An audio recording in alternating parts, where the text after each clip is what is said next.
하나님 말씀 창세기 1장입니다. 창세기 1장 1절에서 끝절까지 말씀 교독합니다. 1절 말씀 제가 먼저 받들어 봉독드립니다. 대체 하나님이 천지를 창조하시니라.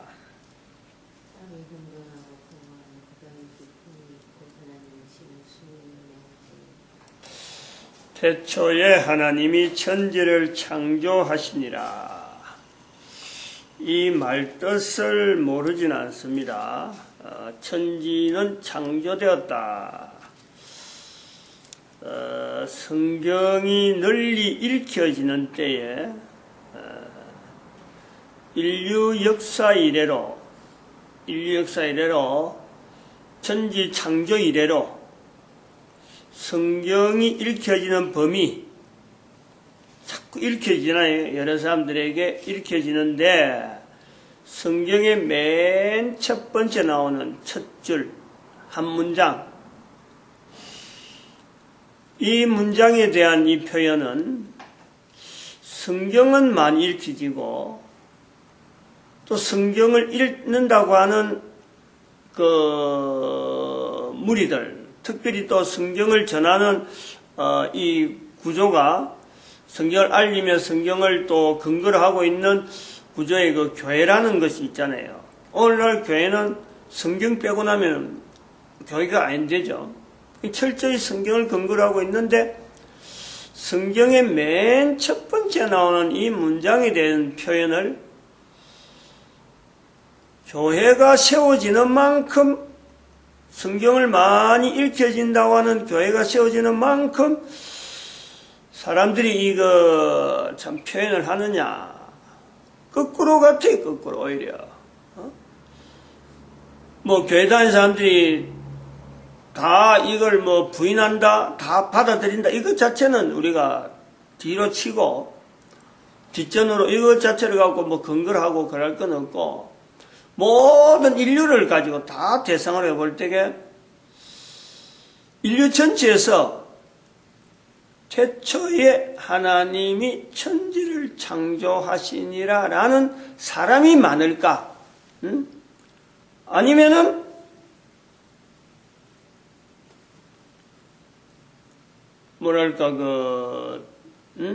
진화론이라는 것에 빙자되어지는 전부 다 그거다 갖다 붙이는데 사실은 진화론의 어떤 변종이죠. 바른 진화론, 원래적인 진화론은 아닌데 이 성경에 창조되었다는 이 말에 이것을 못 받아들여 가지고 이제 다르게 표현하려고 막 가다 보니까 진화론 밖에는 더 이상 대치되는 게 없으니까 진화론 가는데 어쨌든 그 진화론을 빙자하는 그 무리들이 많을까? 하나님이 창조했다는 그 무리가 많을까? 이건 누가 봐도 뻔한 정도네요. 누가 봐도. 누가 봐도 뻔하다. 또 한편으로는 하나님이 창조되었다는 사람들 중에서도 하나님의 창조 자체에 대한 이런 표현을, 말을 하느냐? 말할 환경이 안 되는 거죠. 하나님이 창조했다 하는 이 내용이 도대체 어떤 내용을 가지고 있고 내 삶에 어떤 관계가 있는지 이거 연결하고 교회 다니는 사람 인터하면요 정말 참 대단하죠. 대단하다 할 정도로 이 창조라는 내용이 잘 안 쓴다. 교회 안에서도 성경에 맨 첫 번째 있는데 맨 첫 번째 있는까지는 알아요. 그런데 하나님이 창조했다. 하나님이 천지를 창조했다. 옛날의 이야기구나 이러지. 그런데 하나님이 천지를 창조하시니라는 것이 지금도 창조되고 있다. 성경의 말씀에 대한 근위는 우리가 성경을 근거한다는 것은 오래된 기록인데 그 기록의 내용을 지금 현재의 동일하게 현재의 말씀으로 우리가 볼 때 성경인 거예요. 여러 성경을 그런 현장에 그런 식으로 적용하는 것이 바로 교회 목사를 통해서 설교란 형태로 지금 아주 횡행하고 있는데, 설교가 얼마나 많은 설교가 있어요. 그러면 그거는 성경에 기록되어 있는 내용을 가지고 오늘 나에게, 우리 모두에게 현재적으로 적용하는 그것을 우리가 목표로 하고 있다 보는데, 천지를 창조했다는 이 표현은 옛날로 본다는 게, 옛날로.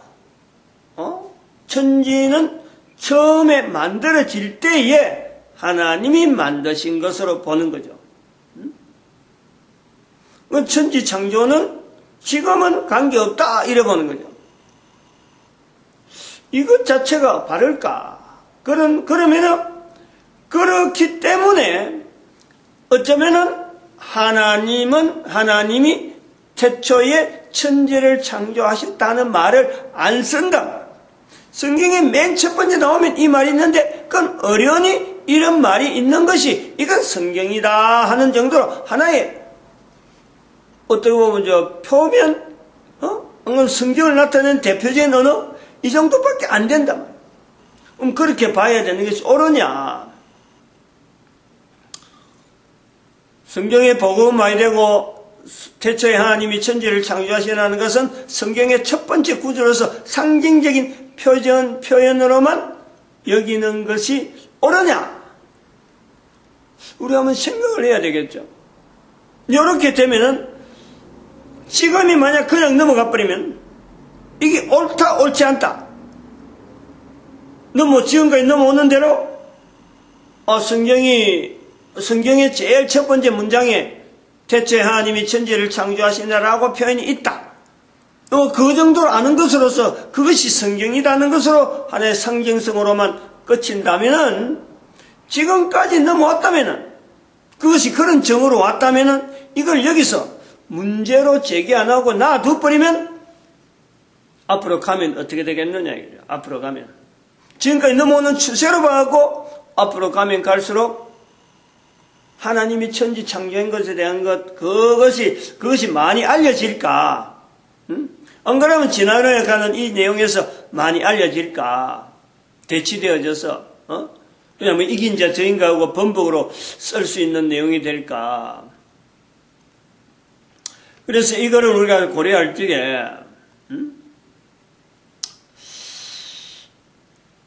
기록이 되어졌다는 요소에 한번 보는 거죠. 기록이 되어진 것을 우리가 볼 때 처음부터 기록하자는 아니잖아요. 하나님께서 천지를 만들으시고 하나님께서 내가 만들었다, 그래서 기록으로 남긴다. 그래서 하나님께서 직접 하늘에서 하나님이 천지를 창조하시느라, 태초에 하나님이 천지를 창조하시느라 돌판을 보낸 것도 아니고, 그렇잖아요. 사람이 기록했잖아요.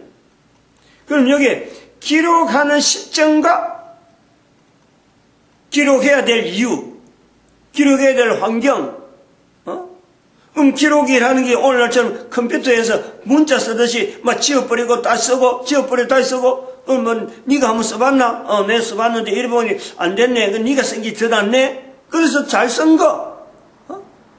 누구든지 글을 쓸 수 있을 적에 글씨가 이쁘고 잘 됐구나. 그럼 이 모양의 글씨를 남기자. 이렇게 언론이 되어질 정도고 되어서 이 글로서 남겼을까? 말로서 하는 것이 이게 지금 우리가 언어인데, 언어가 있던 내용이 글로 기록되었다. 우리가 이거는 굉장히 생각을 많이 해봐야 될 요소가 있는 거예요. 중요한 것에는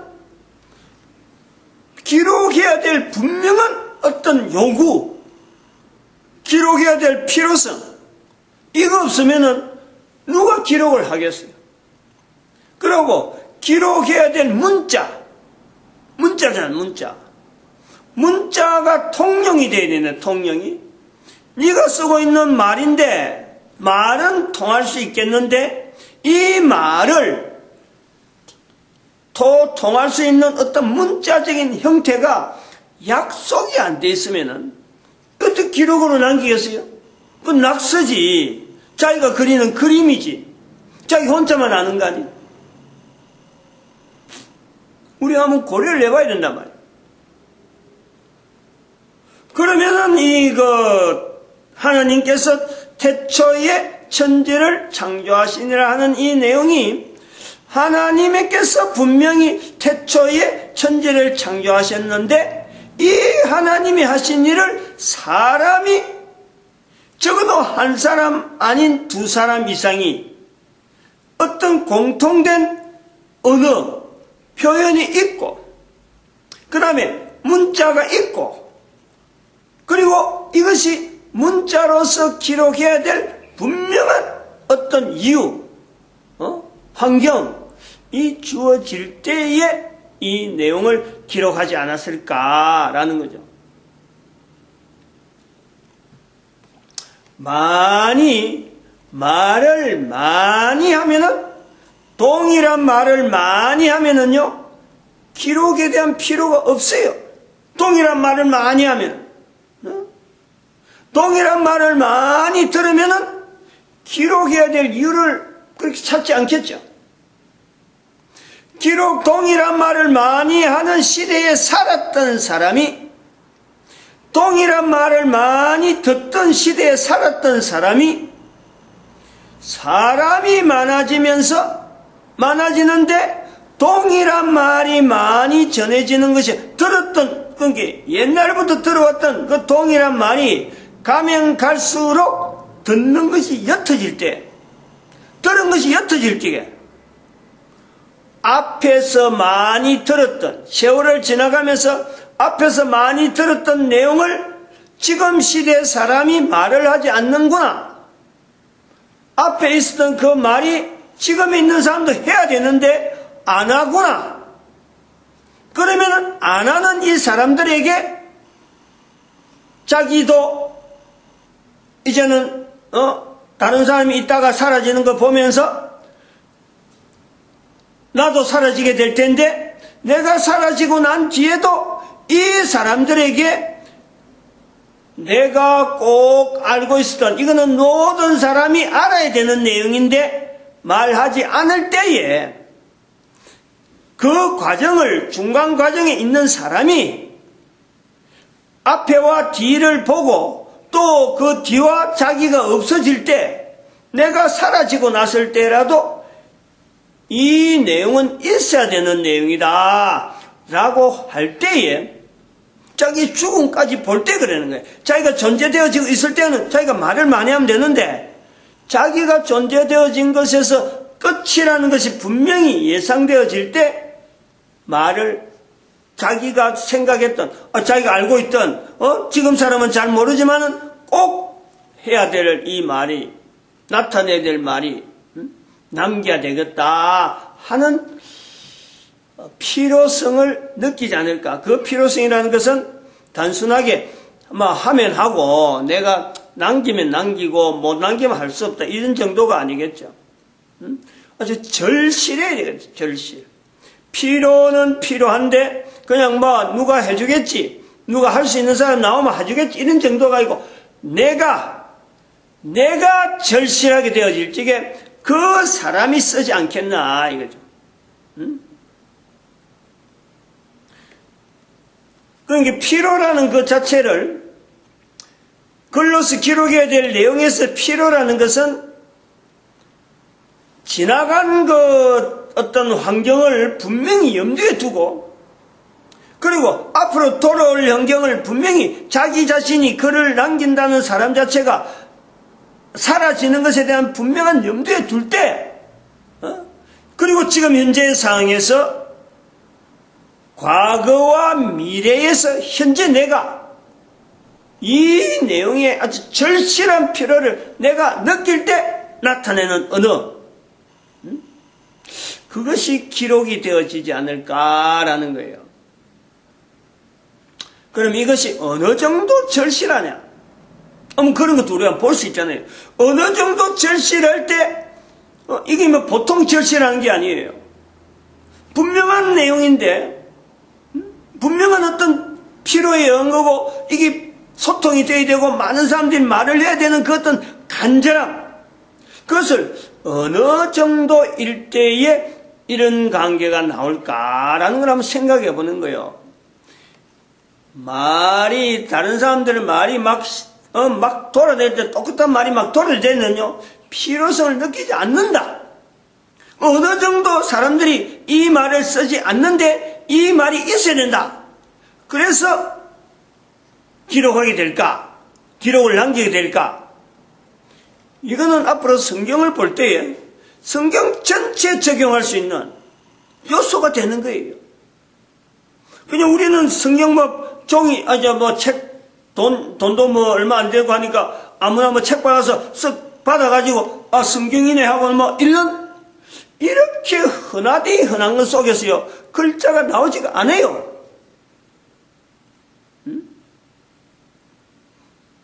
컴퓨터로 막 워드 치듯이 하고 지워버리고 하는 시대는 어떤 이 절실함 자체가요, 없는 거예요. 글로 써야 되겠다는 절실함이 없단 말이에요. 성경이 형성되어진 건 첫 번째 나오는 우리가 이 자세, 첫 문장을 보면서 태초에 하나님이 천지를 창조하시니라 하는 첫 문장을 보면서 우리가 첫 번째 우리가 가져야 될 자세는 태초라는 어마어마한 멀리 있는 문제인데 어떻게 그 멀리 있는 문제를 글로서 기록되었을까라는 거예요. 글로서. 어느 정도 절실해야 되느냐, 어느 정도. 이제 그것에 지난번부터 칠판에다 제가 그려놓은, 이 정규분포잖아요. 그때도 잠깐 설명하려고 하다가 그만둔 것인데, 한번 이걸 한번 보는 거예요. 정규분포.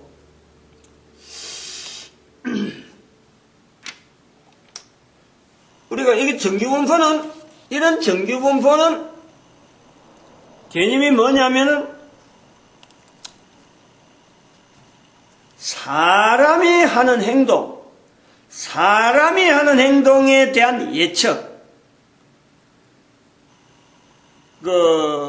참 숫자적으로 나타낼 수 있는 통계, 확률, 기계가 아닙니다. 이거는 이 정규분포는 철저하게 모든 데이터 자체가 그에 대해서 관계되는 내용은요, 사람이 하는 행동에 대한 어떤 이 전체적인 범위를, 어떤 보면 하나의 무리를 나타내는 하나의 곡선이라 그래. 곡선 이렇게 모아놓으니까, 그 외형을 분포되어지는 내용, 사람이 이런 행동을 할 것이다 하는 행동에 대한, 반응에 대한, 이런 반응이 나올 것이다, 이런 행동이 하게 된다 할 때에 되어지는 위치, 점들을, 요런 행동 하게 된다 할 때 그 위치들을 전체적으로 이렇게 모아놓은 거예요. 이런 곡선을, 그 안에 있는 내용을 이렇게, 범위를 이렇게 그려보니까, 이런, 형태, 곡선의 형태가 나오는구나, 이래 되어지는 거예요. 물론 그 곡선이 나오는 것은 수학적으로 그 곡선이 나올 수 있는 수치적인 여러 가지 어떤 기술적인 요소가 있는데 그것 자체를 지금 공부하자는 거 아닌가. 이 정규분포를 위하여 이야기하는 것은 과거에 태초에, 소위 말해 태초에 하나님이 천지를 창조하시냐는 그런 표현을 하는 사람들이나 그 사람들이 가지고 있던 행동 패턴이나 오늘날 우리가 나타날 수 있는 그 행동 패턴, 사람이 연결되어지면서 나타날 수 있는 거는 똑같다. 그때 사람이 다르다. 그때 사람이 나타날 행동이 정규분포 적용이 안 되고 지금 행동이 하는 사람은 정규분포 나타나. 이런 내용이 아니에요.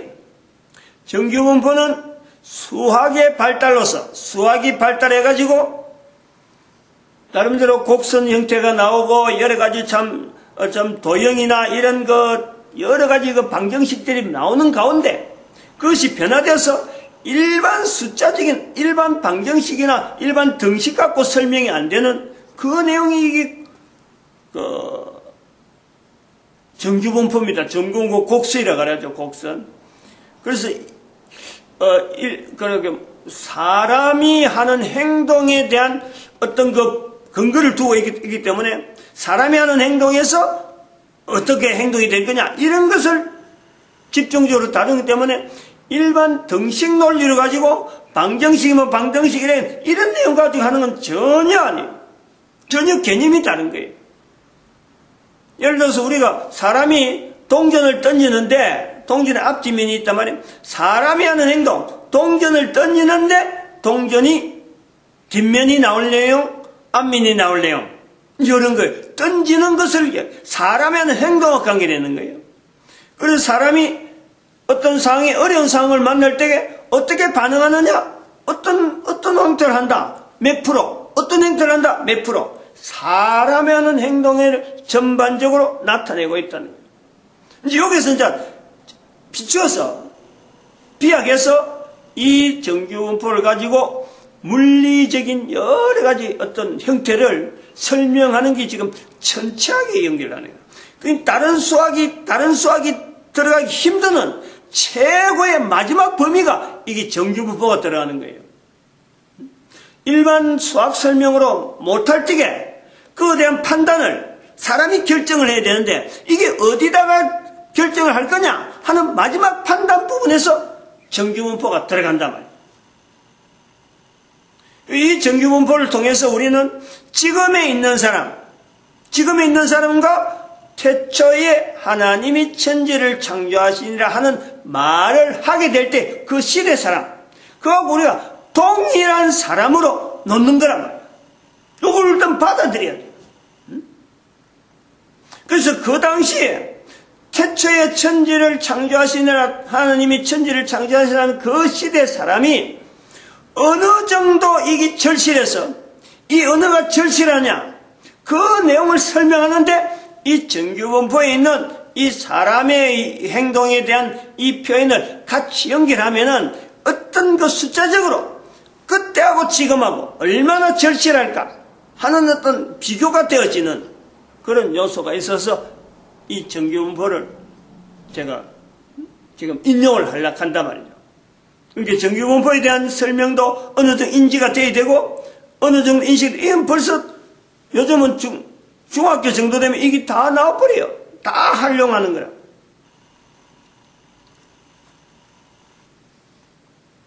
또 이거 교회 목사가 이런 걸 쓸 수 있어서 다음 세대에 성경을 해석하는데 태초에 하나님이 천지를 창조하시나 하는 이 성경을 해석하는데 조금 서로 간에 응용될 수 있는 부분이 있겠다 해서 지금 이걸 인용하게 되죠. 여기까지 하겠습니다. 기도드립니다. 할렐루야. 함께 하시며